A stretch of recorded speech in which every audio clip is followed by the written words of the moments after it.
O que é ser um deus? Os deuses gregos eram iguais a nós, né? As mesmas frustrações, os mesmos desejos, as mesmas vontades, as mesmas paixões. Poderiam ser enganados pelos mortais, assim como nós podemos ser enganados por qualquer um. Então eles não tinham superpoderes como a onipresença, a onisciência. Eram felizes, festivos, não é aquela coisa rancorosa do Antigo Testamento, sabe? Sodoma, Gomorra, dilúvio, né? E etc, etc. Não existiam animais também na mitologia grega, isso que é uma coisa curiosa. Então, para os antigos gregos era uma coisa meio difícil, né? Entender como é que egípcios adoravam um deus com cabeça de chacal, um deus com cabeça de crocodilo, sabe? Porque deuses gregos eram a imagem e semelhança. Aí você pode lembrar de Ludwig Feuerbach, né? Se Deus nos criou, quem criou Deus, né? E quando nós os criamos, quer dizer, lá atrás os antigos gregos criaram seres felizes, criaram seres festivos. Assim, o único mais ou menos carrancudo, vamos colocar assim, era Hades, que era o deus do inferior, né? Onde os mortos habitavam em relativa tranquilidade. De inferior é que vem a palavra em latim inferno, né? Eles não eram sanguinários, porque não existiam deuses do mal, né, como nós dissemos aqui. Porque esse conceito do bem contra o mal é um conceito da mitologia judaico-cristã, que vem um bom tempo depois, né? Então é interessante pensar nesses deuses gregos como a extensão do próprio homem.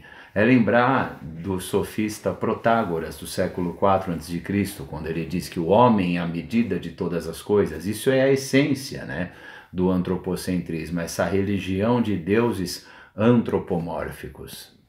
Portanto, não havia o mal incorporado, né, o diabo ou coisas assim que você vai ter posteriormente nas outras mitologias, né? São sempre também deuses belos, né? Eternamente jovens. Então eles vivem para sempre, mas a juventude eterna também lhes é garantida. O mais velho entre eles ali era Zeus, que tinha uns 40 e poucos anos, né? Agora você pega Apolo e Artemis, que eram gêmeos, 20 e poucos anos. Dionísio, também uns 21, 22 anos. Então esse vigor da juventude, essa beleza da juventude estava muito presente na tradição dos deuses gregos, né? Na mitologia, né? Como a gente diz. Lembrando que mitologia, na real, é a mais fantástica coleção de narrativas que o homem já produziu. Então mitologia não é história, sabe? E também não é, digamos, religião. Os antigos gregos, por exemplo, eles não tinham um livro sagrado, eles não tinham essa preocupação. O mais perto que a gente chegou disso foi com Homero, né? Quando ele descreve a Ilíada e a Odisseia. Homero foi o senhor do Olimpo, é ele que criou toda aquela narrativa do Olimpo, dos deuses, do banquete, né?